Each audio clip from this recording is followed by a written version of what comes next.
Well, welcome to another exciting fishing adventure, folks. For those of you who are longtime viewers, you may recognize this place. Filmed a lot of fishing videos here in past years, but it's been probably 3 years since I've had a good fishing session here. But today I'm going to be fishing here. It's late October, and I'm going to be fishing with some boiled feed corn. It is the sweet almond flavor. And I'll tell you more about the background behind this place and why I haven't been fishing here very much the last couple of years while I get baited up. So this used to be probably one of my favorite places to catch big carp. It's a little pond, very small pond, and there used to be at least lots of big carp in here, and I used to catch them pretty regularly. And when I say big, I mean 20 plus pounds. You know, I'd catch some teens and stuff like that, but I would catch lots of fish in the 20-22 pound range somewhat regularly here in the past. I'm putting 3 kernels of that what was it again? Oh yeah, almond. 3 kernels of that almond corn on the hair rigs here. About 3 years ago, I noticed I had a particularly bad season here. The fishing was pretty poor. I didn't catch very many fish, and I thought, well, it's just seasonal, you know. And then the following year, I had similar results, just really, really poor fishing here, and any fish that I did catch were no more than 10 or 12 pounds, and I thought, okay, well, everything has cycles, you know. Maybe they're hanging out in a different place than they used to, or the food sources have changed or something like that. But anyway, last year I fished this place about a half a dozen times and had the same results. That was 3 years in a row with bad fishing here, and I just didn't see any more of the big fish. It's like they've just vanished. And I think I only published one video from here last year. It's a Patreon exclusive video. It's still up there. I didn't publish it on YouTube.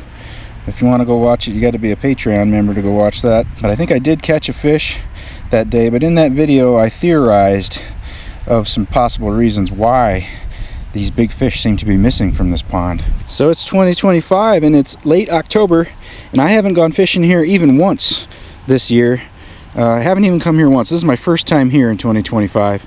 Yeah, 3 years in a row of bad fishing here. So I didn't even bother coming here at all yet this year, but I thought, well, the year's almost over. I should at least come here once and check it out. And I don't see anything different or notice anything strange. Water looks about the same as it always does. The water level, everything looks pretty much the same. Oh, I just saw a carp jump out there. Interesting. Okay. But at least right now in this video, I'm not going to start to theorize as to why there's no big carp in this pond anymore, because I'm not certain of that yet, and I'm about to do some fishing here, so I may get proven wrong. I may have the best fishing session of my life here today and get proven wrong. We'll see. This pack bait is left over from a skunk session a couple days ago. It looks pretty dry. Yeah, needs a little bit of water. This mix that I use keeps well in the fridge. If you just keep it in the fridge, it doesn't go moldy. It takes weeks probably to go moldy. The sweet feed pellets do break down. You know, they're all broken down now. It's just ground bait in there. But the oats still have some structure to them. You can see there's some beans in there. This is a corn and beans mix, I believe, with oats and sweet feed. I'm just going to add a couple handfuls of water. Give it a little mix up here. And it is cold out here too. This pack bait is cold. The air temps are in the 50s right now, so yeah, it takes a little firmness to get it to pack, but yeah, it packs. It works better when it's warm weather, when it's above 70 or something like that, but yeah, that'll work. Yeah, the thing about this sweet feed, once the pellets break down into the ground bait like that, into the powder, they're more of a breaker. They don't stick together really. The oats are the part that's making this stick together, and the brown stuff is the sweet feed. Once that hits the water, it'll just feather out. It'll just like fan out like a flower, and it'll just turn into a pile of ground bait down there on the bottom. I have a video of a tank video of these things dissolving underwater. If you want to check it out, it's on my channel. Go over to my channel and just kind of scroll down into the videos, and you'll find it there. It's pretty easy to find. A lot of new people coming into this channel lately, and if you're one of those new people, you should know that I've got a back catalog of over 400 videos. Most of them are carp fishing, and I try to make sure that there's some value in each and every one of them. Some kind of thing that either something that I learn there in that video, or some tactic that I think might be useful, or I just try to add value.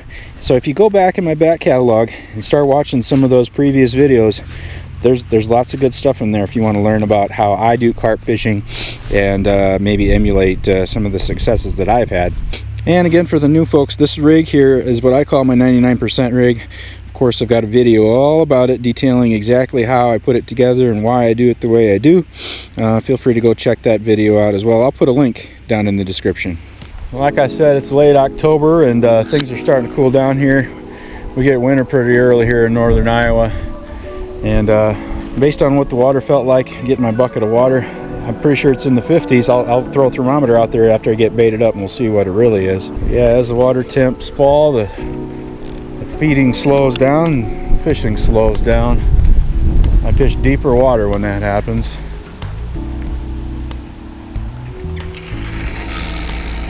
Yeah, so that went in about 10 feet of water there.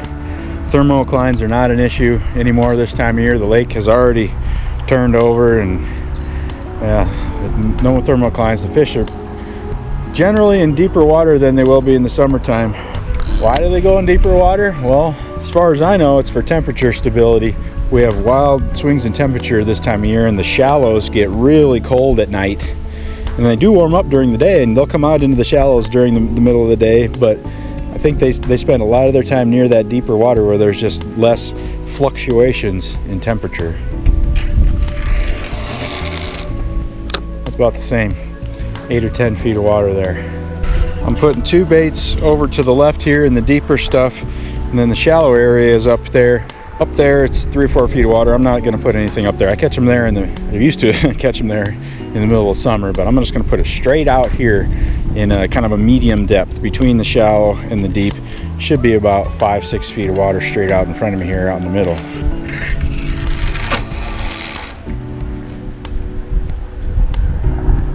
Yep, I fished here before, so I'm familiar with the depths. There's both common carp and grass carp in this pond, and then of course all the usual stuff that most of the fishermen go after with the bluegills and the bass, crappies, catfish, all that stuff is in here too. It is about 2:30 in the afternoon. Today's high is 59 degrees, and it'll hit 59 at about 4 o'clock this afternoon. So I'm trying to fish the warmest part of the day. It's sunny. It's not sunny in the spot where I am, but out on the water it's sunny. So that'll help warm up the water a little bit from the cold night that was down into the 30s last night. And I'm being optimistic and putting the mat out here. I'm not really optimistic. I don't think I'm going to catch anything, but I'm going to put it out anyway. Well, this water is hovering right at 60. That's impressive. I figured it'd be down into the 50s by now. That's encouraging. That's encouraging. If there are fish around, they should be biting at 60 degrees. In fact, after learning that, I'm going to reel in this one here and recast it over there into a little bit shallower water, just on the off chance that maybe I'm jumping the gun on the deep water a little bit here. There might be a few fish over in that shallow area. Sunny day like it is today. They might come out of their place where they spent the night and go bask in the sun during the day. That's possible. It's definitely too early for them to be, settling in to their winter holes. Still got probably 2-3 more weeks before that starts happening around here.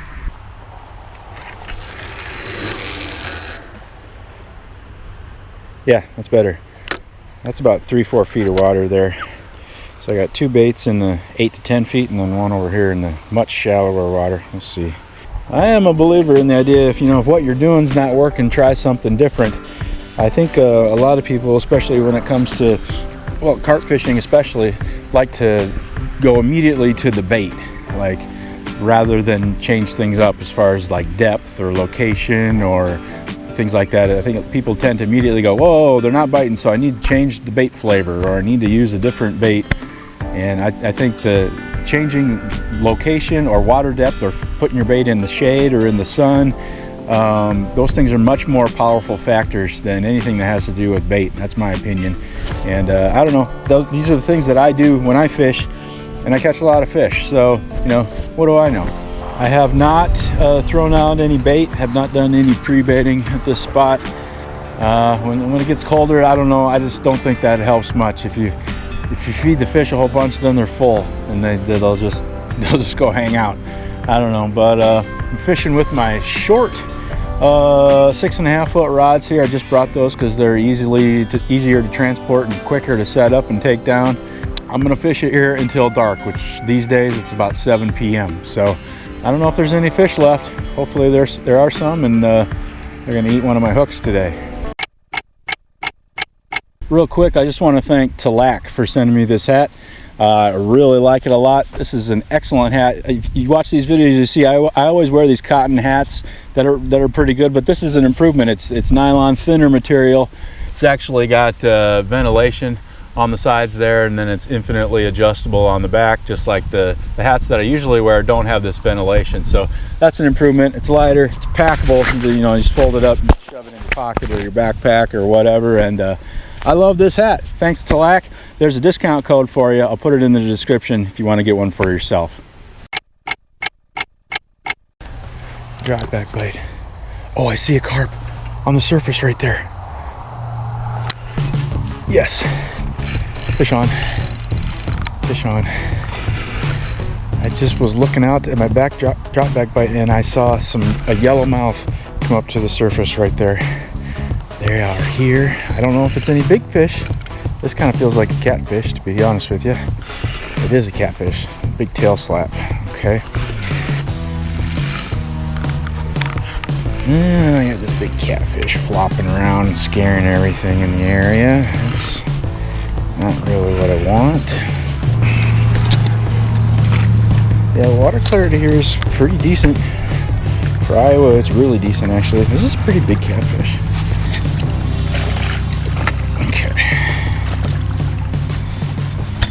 Hurry up and get him in here. I'm scaring away all the carp. Oh, he got out of the net. I was looking down at my reel trying to let some line out, and the catfish swam out of the net. Okay. Get back in here. Scaring away all the carp. A pretty nice channel cat. 6, 7, 8 pounds maybe. But yeah, interesting how I got up to check to get this bite, and I saw the mouth of a carp right on the surface over there. As soon as I saw it saw me and dove down. But so now there's carp swimming around here. That's good to see. Starting out with a catfish. Pretty interesting to see a carp on the surface right now. I mean, there's lots of leaves and little particles of stuff from the tree over here that are falling onto the water. But get out of my net, please. This is the most. There you go. Okay, thank you.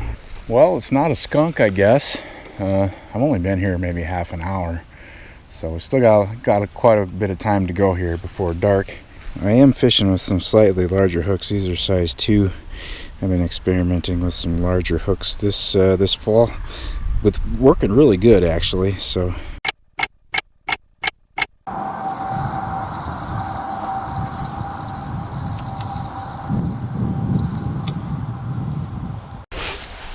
Well, I was just rebaiting after that catfish, and I thought I'd go ahead and rebait all my lines, and then this one just took off as I was getting ready to reel. And I think this is a carp, the way it's running, but it seems like it's a small fish. You know, I've caught many carp out of this pond, and this is easily the smallest one I've ever caught out of this pond. I thought this was one thing that was exceptional about this pond, is it seemed to be only big fish. I think of all the dozens and dozens and dozens of fish I've caught here during, for years, the smallest fish I ever caught was like a 12-pound fish.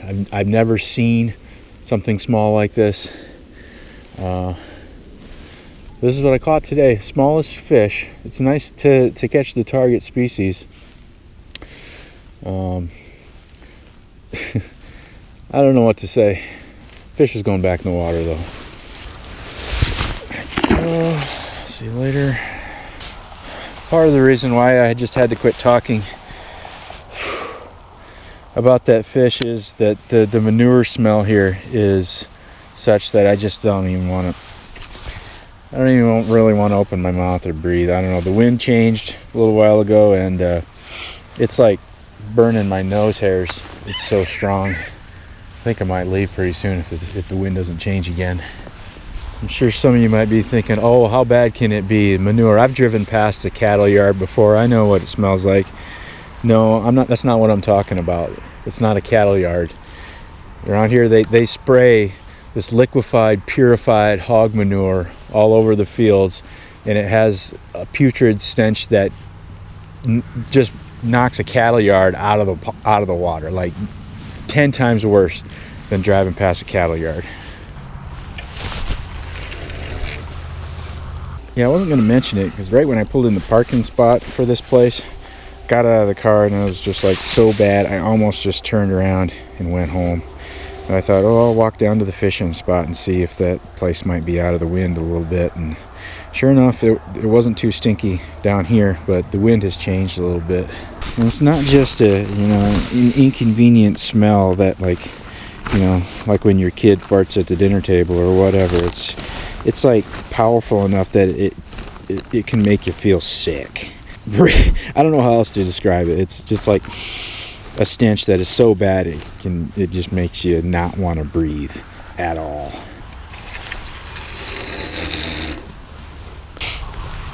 But just in the last couple minutes, the wind did change again, and I'm able to breathe again. So I guess I'll stay a little longer. Yeah, when they harvest the fields, then you get dust, thick dust all over the countryside.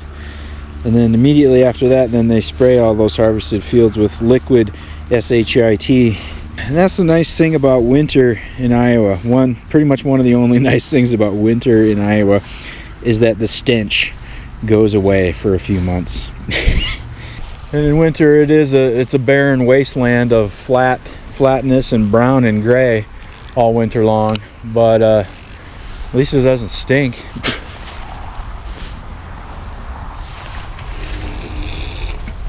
Yeah, if you don't like Iowa, maybe you should leave. Yeah, maybe I should.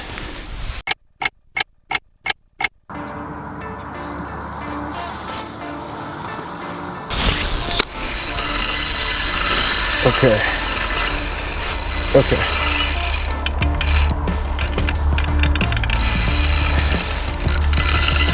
It's gotta be a carp. Just took off a scream and drag like that.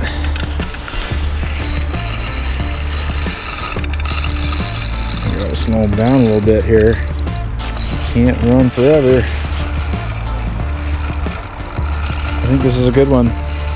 Not a dinker. He's out in the middle. He was over there. Now he's over there, out in the middle. He swam across this other line twice now. Hasn't got into it yet. I wonder if this is a grass carp. I was watching a bunch of fish. They're still out there.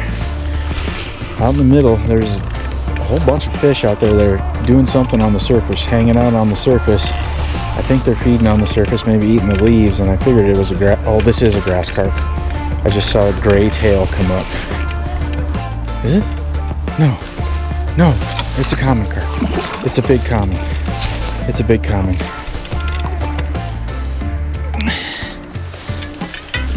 In the net with that fish. Yes. Yeah, that's a big fish. They're still in here. At least one anyway. Looks real good right in the corner there.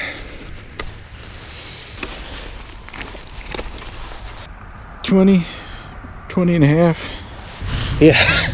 Well, there's at least one big fish still alive in this pond. It was about a little over 20 in the net. That little net weighs about 1.5 pounds. So this is an 18, 19 pound fish. Big fish in my book. This is what I'm here for. This is what I was talking about. I used to catch fish like this pretty regularly, and it's been a few years since I got one like this size here. There's at least one here. This is exciting. It's good news too. Back in the water. Yeah, I got my small net today, just for portability. It's kind of this net's kind of borderline too small for these size of fish, but yeah, that was great. Yeah, it's about 6 o'clock, about 1 hour of daylight left, and it's been real quiet. Caught those couple of catfish and a little carp, and it's just been real quiet. Alright folks, unfortunately the wind died and this manure stench is just unbearable, and it kind of smells like ammonia too. They use that on fields too, anhydrous ammonia. It's just so strong I can't even hardly breathe. I'm getting a headache from it. I gotta go. Too bad. It's good to know that there's some big fish in here still. At least I know that. Thanks for watching. I appreciate it. See you on the next one.